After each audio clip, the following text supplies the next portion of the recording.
Él es un hombre exitoso. No solo fue presidente de México, sino que ahora goza de las bondades de ser un exmandatario. Recibe una pensión millonaria por sus servicios a la nación. Imparte conferencias en universidades de los Estados Unidos y vacaciona en ese mismo país.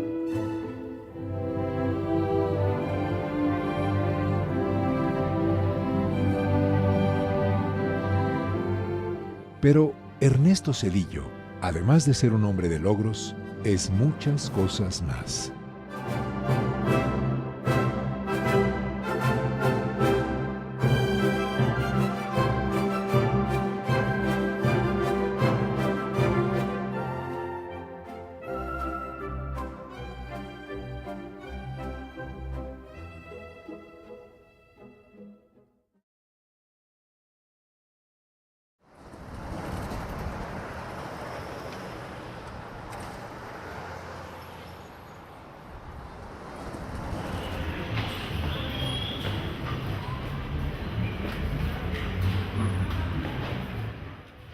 El modelo económico que se aplica en México desde 1982 ha afectado las condiciones de vida de la población e incrementado la desigualdad social.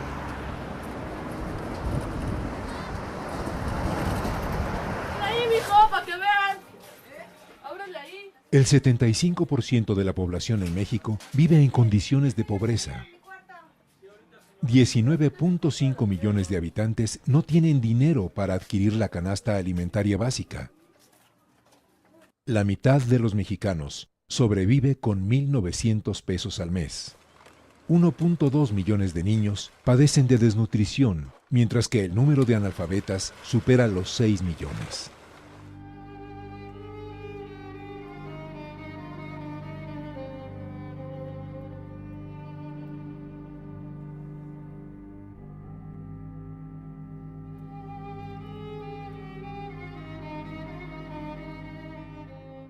Lo que más indigna a los mexicanos es la pobreza. El hecho de que millones y millones de mexicanos, muchos millones, vivan en condición de pobreza extrema. Es algo que debe dolernos mucho, pero sobre todo es algo que debe motivarnos a trabajar con gran ahínco para resolver ese problema. Creo que es uno de los retos, quizás el reto principal de nuestro país en estos momentos. Como candidato a la presidencia de la República, Ernesto Zedillo se comprometió a mejorar las condiciones de vida de los mexicanos. El PRI ha traído muchas mejorías económicas. Yo discutiría un punto de vista que niegue el avance que ha tenido el país, no únicamente en los últimos 6 años, sino en las últimas 6 décadas. Sin embargo, también él apostó por el modelo económico que meses atrás había orillado a un grupo armado llamado EZLN a tomar las armas en Chiapas, en demanda de mejores condiciones de vida para los indígenas.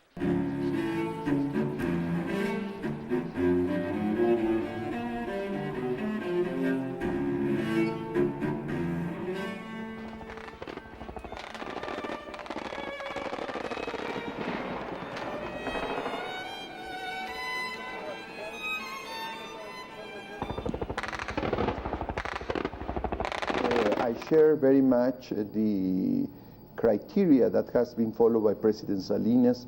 Number one, negotiation is the way. We don't want any other war in Mexico, even if it is brief. We don't want that. I think the only way out of this problem is negotiation, a peaceful solution, solving the social conditions that gave rise to this problem, and also acknowledging whatever political rational claim this group might have. Estoy convencido de que es posible lograr en Chiapas una nueva negociación que nos lleve a una paz justa, digna y definitiva.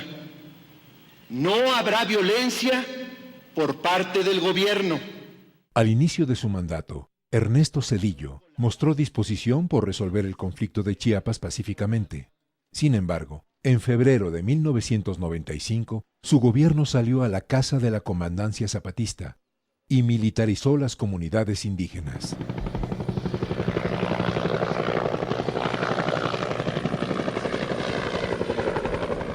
traición de Zedillo se da en dos momentos. Una, la traición militar, digamos así. Y la otra traición que se da es la de no cumplir con los acuerdos de San Andrés. Es decir, hay una doble traición política en términos de traicionar el espíritu de la negociación, que es llegar a acuerdos. En el 95 se da la traición militar y en el 96 se da la traición a los acuerdos de San Andrés. El gobierno tenía un cerco alrededor de estos territorios, pero a partir de esta traición el cerco se hace de penetración.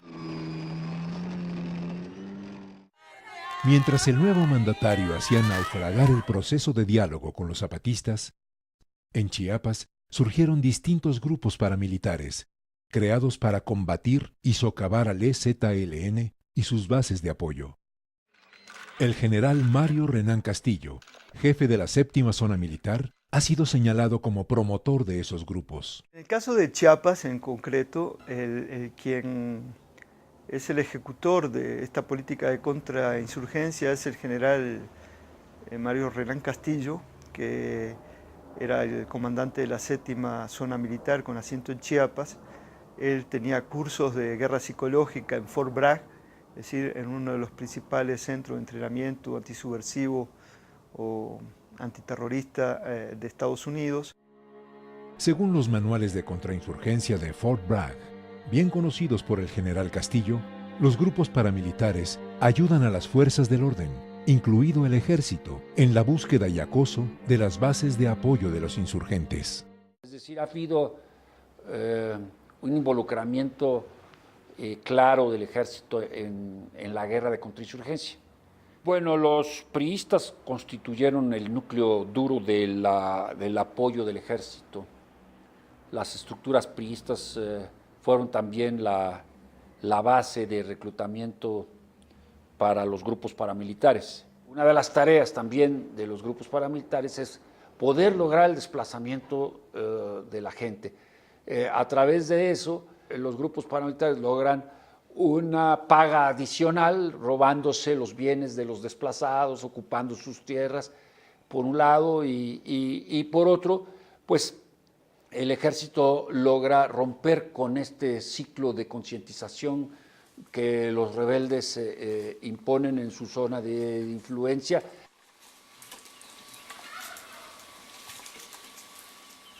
A fines del año de 1997, indígenas desplazados de Chimix y otros poblados del municipio de Chenaló llegaron a Acteal, escapando de las agresiones de los paramilitares. El 22 de diciembre de ese mismo año, uno de estos grupos, proveniente de la comunidad de Los Chorros, llegó a Acteal y abrió fuego contra las personas presentes. Son grupos priistas, sí. Por eso vinieron a atacarnos, pues, nosotros. ¿Cuánta gente murió? ¿Cuántos fueron heridos? ¿Ustedes pudieron contar? Ese tiempo, fue, muertos son 45. Sí, y hay más heridos. Sí. De esos 45 había niños, mujeres. Sí, hay ancianos, mujeres de edades, niños.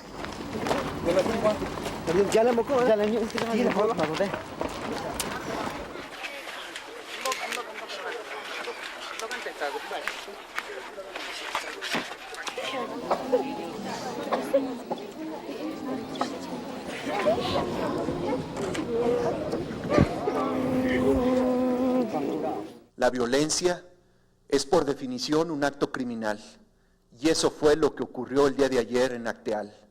Un cruel, absurdo, inaceptable acto criminal que solo puede tener como respuesta la aplicación más firme y severa de la justicia. El 20 de diciembre de 1998, el Procurador de la República, Jorge Madrazo Cuéllar, dio a conocer la versión oficial de los acontecimientos. En ella, descartaba totalmente la intervención de las autoridades. En cuanto a las causas que provocaron Acteal, permítanme reducirlo a 3 grandes causas. Primero, los antecedentes de enfrentamientos entre miembros de las comunidades de Chenaló. Esto no es una ocurrencia. Nosotros no hablamos de grupos paramilitares. Nosotros tenemos un enorme respeto por el ejército, pero además no hemos encontrado a un solo elemento del ejército participando en el adiestramiento, por ejemplo, en el adiestramiento de estos grupos. Les llamamos, para ser muy cuidadosos incluso con el léxico jurídico, organizaciones civiles probablemente armadas. Las organizaciones civiles, probablemente armadas, a las que se refería Madrazo, eran en realidad grupos paramilitares, actuando en el marco de un operativo de Estado. Todos los agresores son priistas con nexos con los grupos policiales del Estado, que muchos de ellos tenían antecedentes por haber estado en curso de entrenamiento con el ejército. Hubo una colaboración de las policías estatales, ¿no? Es decir, a 200 metros escasos del lugar de los hechos, que es una zona, es un barranco, había un puesto policial con un mando, un general y por lo menos 40 elementos de la policía que no intervinieron. Siempre he sido un político con principios y he procurado practicarlos. A pesar de ser un político de principios, Emilio Chuaifet fue señalado como el responsable del clima de violencia que antecedió a la masacre de Acteal. Según distintas versiones, Chuaifet se había opuesto a las conversaciones de paz del gobierno con el EZLN. En enero de 1998, pocos días después de los sucesos de Acteal, Emilio Chuaifet renunciaba a su cargo. Por razones personales que yo debo respetar, Emilio me ha pedido ahora su retiro de la responsabilidad que le conferí el 28 de junio de 1995. Al lamentar su decisión, no puedo sino expresar mi gratitud como presidente y como ciudadano por los valiosos servicios que él ha dado al gobierno que encabezo. Le deseo el mayor de los éxitos en sus nuevas actividades. Al presidente de México, a mi amigo Ernesto Zedillo, mi lealtad, mi admiración y mi afecto invariables. Si fue un simple pleito de indígenas y una cuestión intracomunitaria con visos religiosos, ¿por qué el gobierno tiene que sacrificar al secretario de la Seguridad, responsable de la seguridad interior? El ejército se había reposicionado en febrero del 95 y ahora en el territorio de Chapareco, y ahora estaba llevando a cabo una escalada para terminar de una vez por todas con el problema zapatista, ¿no? Lo de Acteal fue una típica acción propia del terrorismo de Estado, con una responsabilidad directa del presidente de la República, Ernesto Zedillo. El grupo Paz y Justicia fue pieza clave en la estrategia para combatir al zapatismo. Aunque no participó en la matanza de Acteal, es un claro ejemplo de las tareas que desempeñan las fuerzas contrainsurgentes en Chiapas. Un exparamilitar de Paz y Justicia, protegido por la Comisión Interamericana de Derechos Humanos, accedió a ofrecer su testimonio. Su rostro tuvo que ser ocultado por temor a las represalias. Yo fui un miembro de, más que nada, como famoso Paz y Justicia. Empezaron a crear más que después que hubo levantamiento en armados allá en San Cristóbal, el levantamiento, el Ejército Zapatista de Liberación Nacional. Ya nosotros, ya pues empezamos ya lo que es armarnos más bien, lo que es Paz y Justicia. Comprábamos lo que es el cuerno de chivo, R15, unas ametralladoras de la marca Uzi y unas 38 especiales. El ejército siempre pasaba a visitarnos en las reuniones en la casa ejidal de Miguel Alemán. Hasta él invitaba refrescos. Ahí estaba de oyente qué es lo que se hacía, qué es lo que se planeaba. Él nada más estaba, pero no reconozco sus nombres, no daba sus nombres de ellos, nada más sí estuvo metido el ejército mexicano, la seguridad pública y parte del gobierno también estuvo. El gobierno de Chiapas financió las actividades paramilitares. En un convenio firmado tanto por el gobierno estatal como por Paz y Justicia En julio de 1997, las autoridades otorgaron un presupuesto anual a ese grupo, bajo el rubro Obras de Infraestructura. En dicho documento aparece la firma del general Mario Renán Castillo como testigo de honor. Se nos dijo que a más tardar 8 días nos iban a dar el recurso, más que nada el dinero que se iba a firmar. Ya todo se había planeado ya el convenio que se iba a salir 4.600.000 y eso, el dinero. Entonces firma como testigo de honor a Mario Renán Castillo. El entonces obispo de la diócesis de San Cristóbal, Samuel Ruiz, fue uno de los objetivos de los grupos paramilitares, tanto por su defensa de los indígenas como por su firme oposición a los abusos del ejército en Chiapas.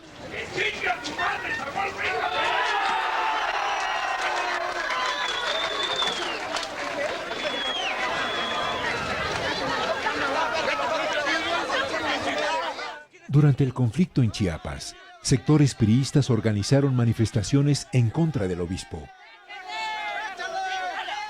El 4 de noviembre de 1997, en el municipio de Tila, el grupo Paz y Justicia preparó una emboscada en contra de Samuel Ruiz. Tenía coraje hasta el profundo, más que nada su tocayo como Samuel Sánchez Sánchez y para en contra de Samuel Ruiz, el obispo de San Cristóbal. Él pues lo quería acabar porque él sacaba anuncios pues públicos que qué estaba pasando en las comunidades, en los municipios.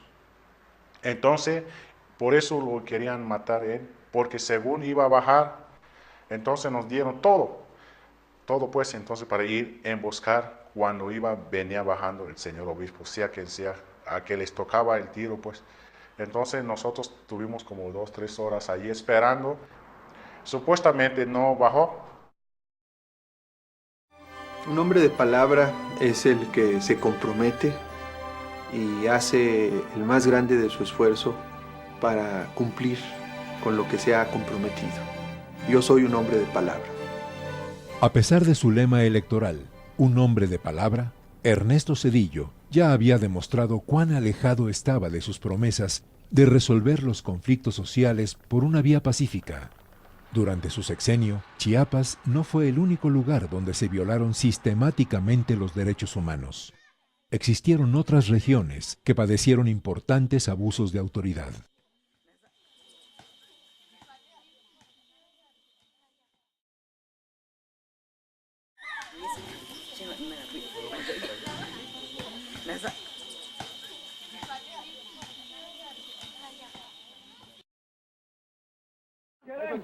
Órale, por más ahí. Al piso, órale. Boca abajo.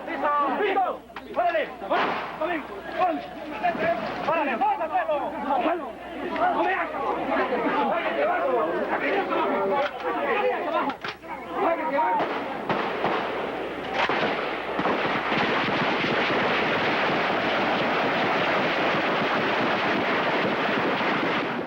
Aguas Blancas, Guerrero, 28 de junio de 1995. Un grupo de policías disparaba contra campesinos que se dirigían a un mitin político. El saldo, 17 muertos. Los policías que perpetraron la matanza de Aguas Blancas estaban bajo las órdenes del gobernador del estado, Rubén Figueroa Alcocer, compadre del presidente Zedillo. Un año después de los sucesos de Aguas Blancas, surgía en el lugar de la masacre el Ejército Popular Revolucionario, EPR.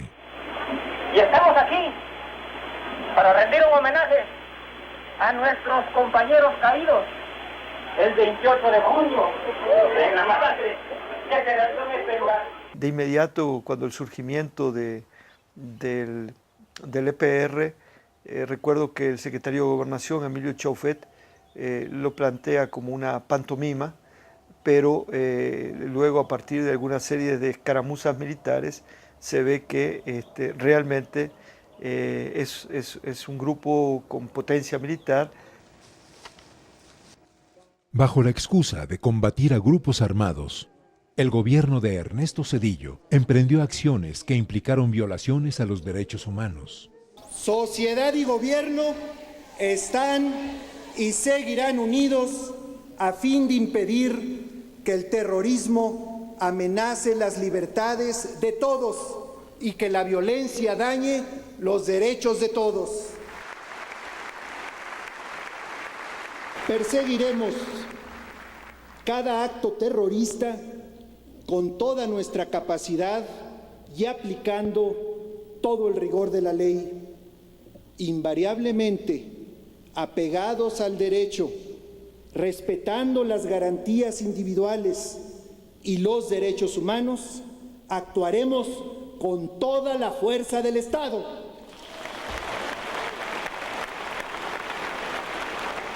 La estrategia del gobierno con el EPR ha sido de una dureza desmedida, una sistemática persecución. Hay 14 detenidos y 40 investigados por los ataques y asesinatos que ayer perpetraron embosados del EPR en Oaxaca, Guerrero y el Estado de México.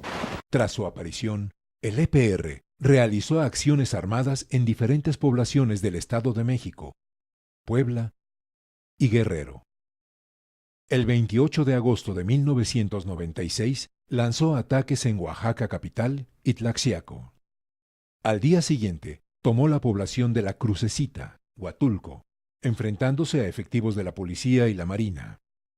Según versiones de la Procuraduría General de la República, algunos combatientes del EPR habrían partido de la región de los Losichas, ubicada en la Sierra de Pochutla, Oaxaca.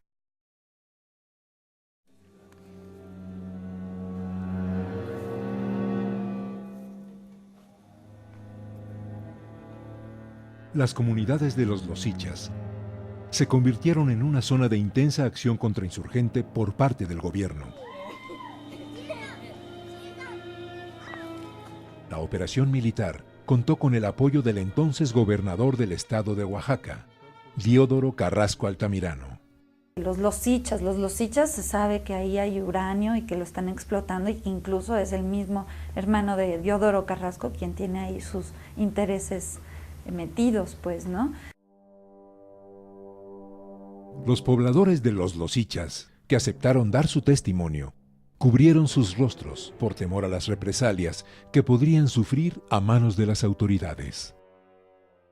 En el mes de septiembre de 1996 empieza la represión en contra de la ciudadanía de toda la región Losicha.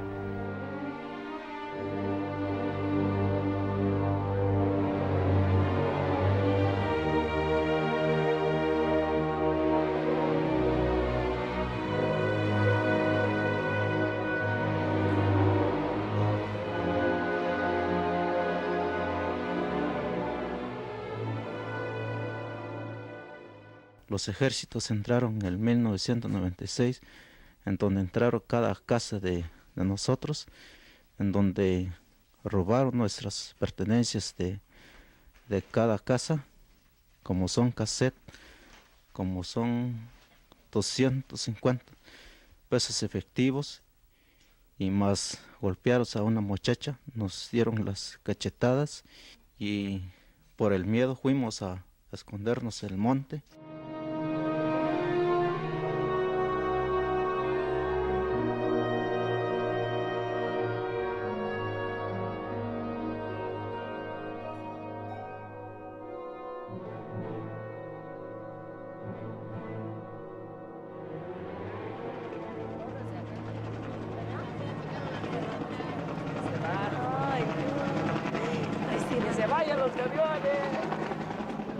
Para diciembre de 1996, 38 personas habían sido detenidas en 8 incursiones en las que intervinieron las policías judicial, estatal y federal, además de las tropas del ejército mexicano. Ya tiene años que entraron los judiciales ranchería por ranchería a llevar las gentes al preso, Llevaron todos los vecinos al pueblo una vez, pero ya ni me acuerdo.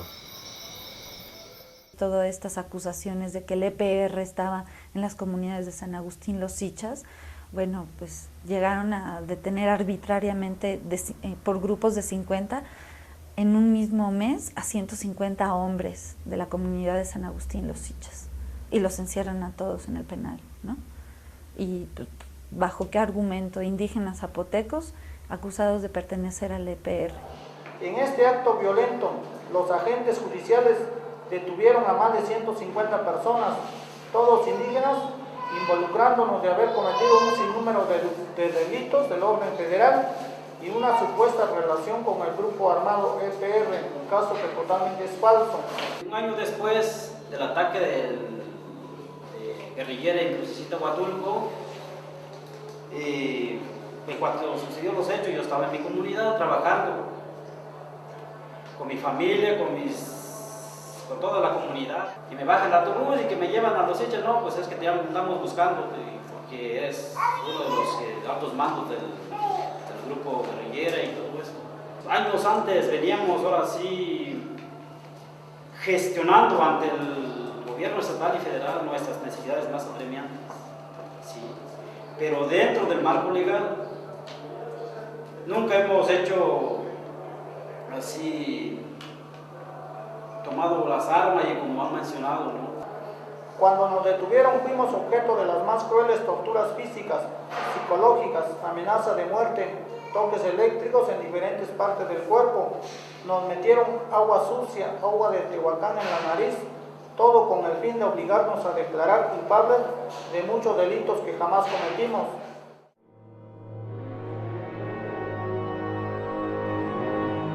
Las llamadas Guardias Blancas, creadas por el presidente municipal priista, Lucio Vázquez, cumplían funciones paramilitares en la región y apoyaban las acciones de la policía y el ejército. Siempre tengo miedo a los Guardias Blancas, Lucio Vázquez. Eso es lo que tengo miedo, que me iba a matarme como a mi esposo. Asesinaron a mi esposo, rodearon la casa. Eran como 150 judiciales. Por parte de Lucio Vázquez, lo mataron.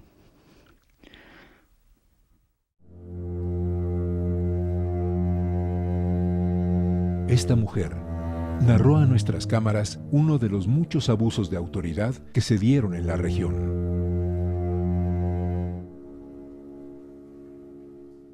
El día 24 de abril de 1997, como a las 1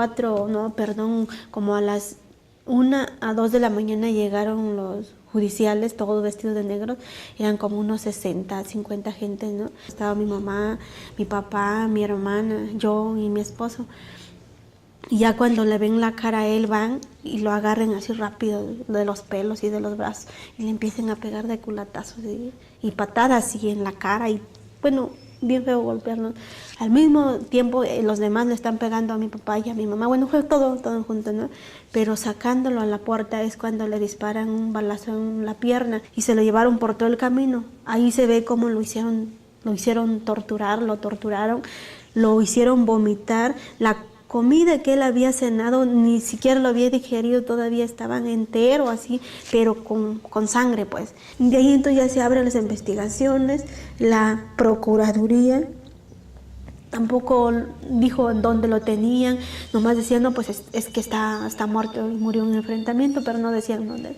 Hasta que se muere otro escrito, entonces dijeron que lo tenían en Pochutla, y de ahí, ya bien siendo como el día 27 creo, y de ahí entonces ya me voy a Los Sichas, hasta Copalita, avisarle a sus papás que ya me habían dicho, pero que estaba muerto en Pochutla. Después, cuando ya está el ataúd, ya me llevé a vestirlo, pero su cuerpo estaba totalmente aguado, así deshaciéndose, pedazos de carne se pegaban en mis manos, ¿no? Y los judiciales estaban ahí, no hicieron por ayudarme. Yo y mi cuñada empezamos a vestirle y sus manos, sus pies los tenía tiesos así. En un gobierno republicano no pueden tolerarse el abuso y la prepotencia. Es absolutamente inaceptable que sobre pretexto de la seguridad se incurra en despliegues o excesos arbitrarios que con mucha razón irritan y ofenden a la ciudadanía. Pese a los recurrentes compromisos oficiales de poner fin a los abusos de los cuerpos de seguridad, la violencia seguiría siendo el camino elegido por las autoridades para resolver conflictos. Durante la madrugada del 7 de junio de 1998, en la comunidad de El Charco, Guerrero, un contingente militar disparó contra hombres y mujeres que se encontraban en una escuela. El saldo, 11 muertos, 5 heridos y 22 detenidos. Según la versión oficial, se trataba de integrantes del Ejército Revolucionario del Pueblo Insurgente, ERPI, una escisión del EPR que había disparado contra los soldados. El testimonio de Erika Zamora, estudiante presente en los acontecimientos de El Charco, contradice la versión del ejército. Nos despiertan unos gritos, amenazas, sobre todo insultos, empiezan a disparar sobre la escuela. Los disparos son continuos, de todas partes. Es por eso que, bueno, pudimos darnos cuenta que estaba rodeada toda la escuela. Los disparos entraban por todos lados. Sale un grupo mayor de campesinos, entre ellos, bueno, iba Ricardo Zavala. Les ordenan salir con las manos en alto. Les dicen que en cuanto lleguen a la cancha deben de tirarse boca abajo con las manos en la nuca. Y en cuanto todos han terminado de hacerlo, empiezan a disparar sobre ellos. Les lanzan una granada de fragmentación y pues ahí es donde quedan la mayoría de los muertos. Era obvio que no había intención de respetar las vidas. Yo me tiro en la cancha y siento sobre mi cuerpo algo caliente. Después, bueno, me di cuenta que era la sangre de la persona que venía detrás de mí. Detrás de mí venía Mario Chávez García, que incluso había salido de las aulas herido de uno de los costados. Y pues ahí también lo mataron.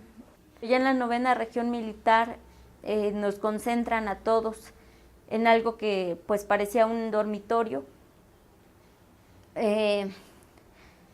A Efren y a mí, que éramos los únicos no indígenas, nos metían a un baño. Entonces me obligan a desnudarme completamente. Me esposan con las manos para atrás en una silla metálica, tiran agua en el piso, me vendan y bueno, conectan un cable, eran los toques eléctricos.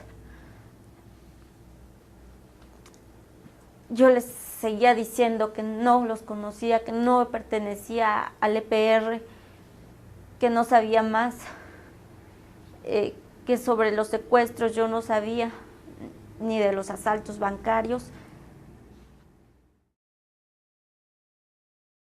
Por la democracia he practicado y he alentado la tolerancia. La tolerancia es un elemento esencial de la democracia.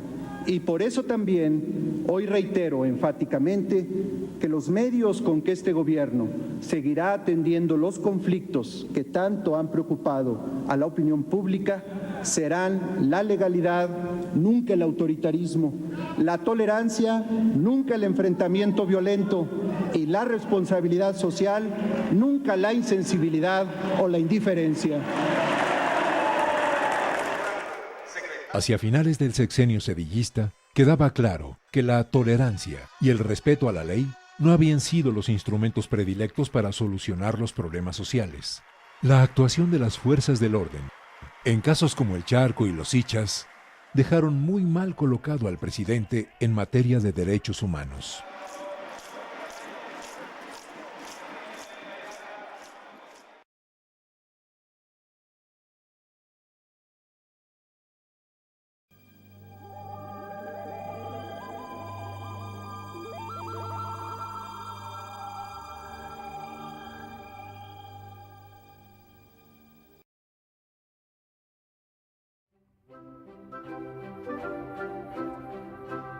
Él es un hombre exitoso. No solo fue presidente de México, sino que ahora goza de las bondades de ser un exmandatario.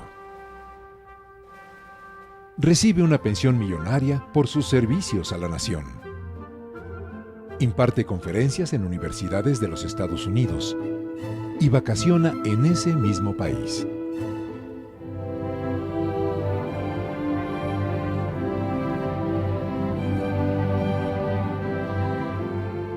Pero Ernesto Zedillo, además de ser un hombre de logros, es muchas cosas más.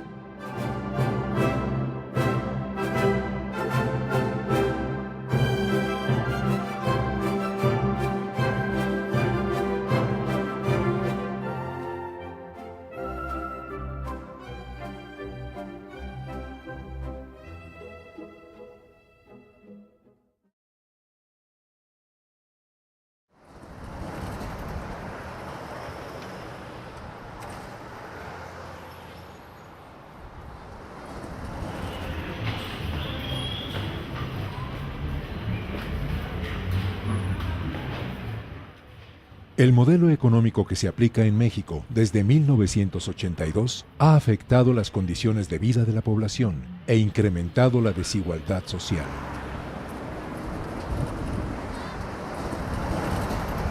Ahí, mijo, para que vean. Ábrele ahí. El 75% de la población en México vive en condiciones de pobreza. 19.5 millones de habitantes no tienen dinero para adquirir la canasta alimentaria básica. La mitad de los mexicanos sobrevive con 1.900 pesos al mes. 1.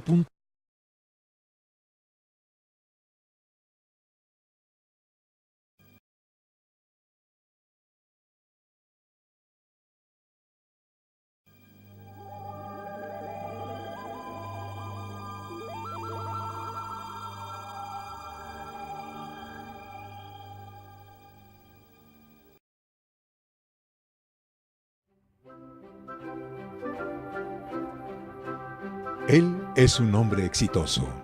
No solo fue presidente de México, sino que ahora goza de las bondades de ser un exmandatario.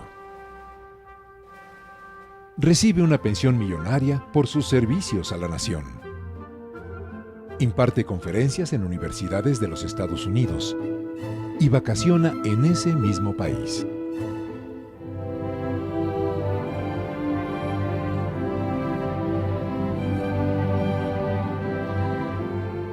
Pero Ernesto Zedillo, además de ser un hombre de logros, es muchas cosas más.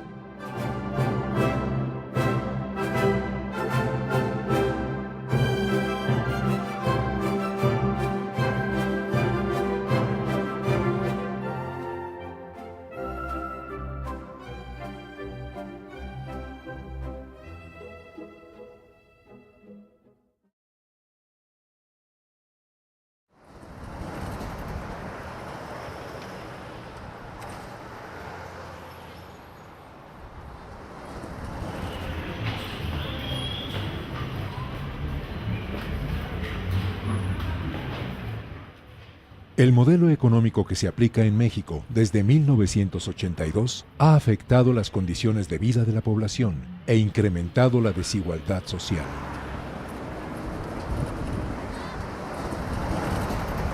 Ahí, mijo, para que vean. Ábrele ahí. El 75% de la población en México vive en condiciones de pobreza. 19.5 millones de habitantes no tienen dinero para adquirir la canasta alimentaria básica. La mitad de los mexicanos sobrevive con 1.900 pesos al mes. 1.2 millones de niños padecen de desnutrición, mientras que el número de analfabetas supera los 6 millones.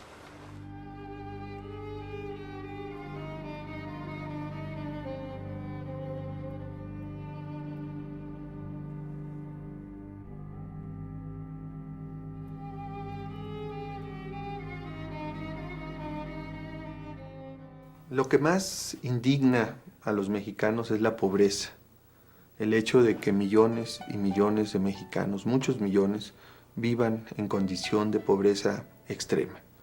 Es algo que debe dolernos mucho pero sobre todo es algo que debe motivarnos a trabajar con gran ahínco para resolver ese problema. Creo que es uno de los retos, quizás el reto principal de nuestro país en estos momentos. Como candidato a la presidencia de la República, Ernesto Zedillo se comprometió a mejorar las condiciones de vida de los mexicanos. El PRI ha traído muchas mejorías económicas. Yo discutiría un punto de vista que niegue el avance que ha tenido el país, no únicamente en los últimos 6 años, sino en las últimas 6 décadas. Sin embargo, también él apostó por el modelo económico que meses atrás había orillado a un grupo armado llamado EZLN a tomar las armas en Chiapas, en demanda de mejores condiciones de vida para los indígenas.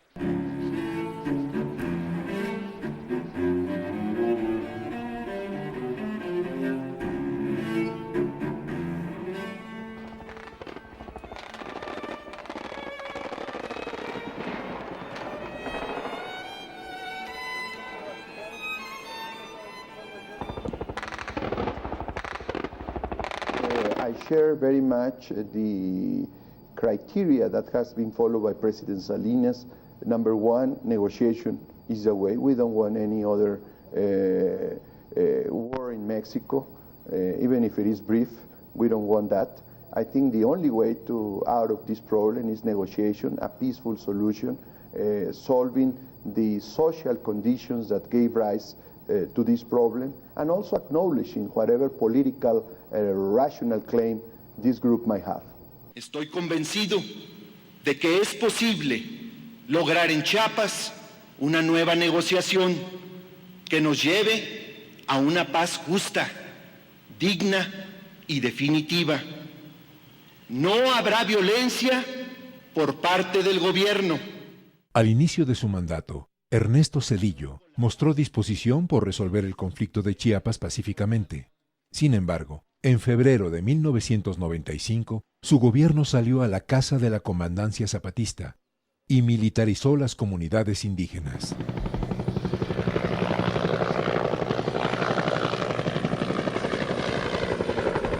La traición de Zedillo se da en 2 momentos. Una, la traición militar, digamos así. Y la otra traición que se da es la de no cumplir con los acuerdos de San Andrés. Es decir, hay una doble traición política en términos de traicionar el espíritu de la negociación, que es llegar a acuerdos. En el 95 se da la traición militar y en el 96 se da la traición a los acuerdos de San Andrés. El gobierno tenía un cerco alrededor de estos territorios.